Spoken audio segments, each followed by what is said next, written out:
क्या आप महीने के हजारों करोड़ों कमाना चाहते हैं? क्या आप भी प्राइवेट जेट चाहते हैं, निजी एयरपोर्ट चाहते हैं? क्या आप रातों रात अमीर बनना चाहते हैं? अगर ऐसे आपको कोई दिखा रहा है तो गुरु वह आपका काट रहा है, क्योंकि सपने दो तरह के होते हैं। एक सपना वह जो इंसान को आसमान छूने का हौसला देता है, और दूसरा सपना वह जो धंधे के तौर पर आपको उम्मीदों तो दिखाता है लेकिन आपकी जड़ों को काट जाता है। और हिंदुस्तान में ऐसा सपना दिखाया जा रहा है। हमारे सिस्टम में आओ, 3 आदमी जोड़ो, फिर 3 आदमी जोड़ो, जितनी बड़ी कतार उतना ज्यादा मुनाफा। हाँ, यह देखा होगा, सोशल मीडिया पर बड़े वीडियोज वायरल हो रहे हैं जिनको देखकर लगता है कि यार हम भी रईस बन सकते थे।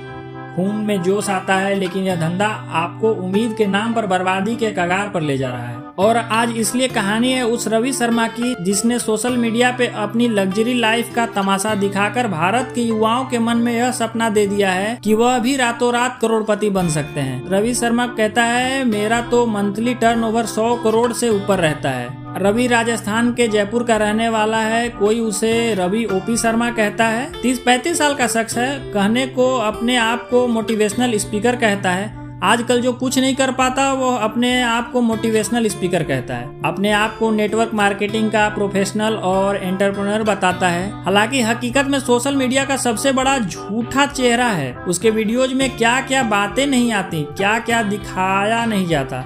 कभी ऑडी, कभी BMW, कभी रॉयल्स रॉयस, चमक दमक वाली गाड़ियाँ। ऐसी वॉच मेरे पास है जो लिमिटेड एडिशन की है, मैं बताने जा रहा था। और दावे ऐसे कि सुनकर दिमाग खराब हो जाए। यह कहना है कि मेरा मंथली टर्नओवर 100 करोड़ से ऊपर रहता है, हर महीने 6 लाख GST भरता हूँ, एक मीटिंग का 25,000 पेट्रोल में उड़ाता हूँ। हद तो तब हो गई जब यह तक कह दिया कि मेरे पास 500 प्राइवेट जेट हैं, 8 निजी एयरपोर्ट हैं।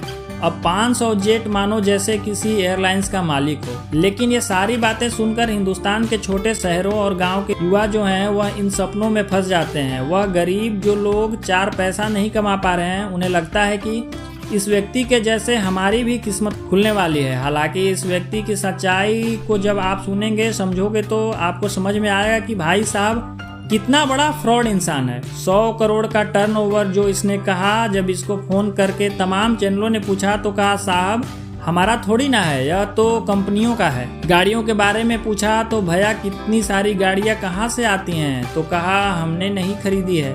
प्राइवेट जेट पूछा, कहा वह तो सब प्रचार प्रसार के लिए है, किसी इवेंट में गए थे वहां दिखा दिया, उसी को चिपका दिया। जब फोन पर सवाल हुए इसे, तो इस शख्स की बातें हैरान करने वाली थी और फिर यह भाग गया।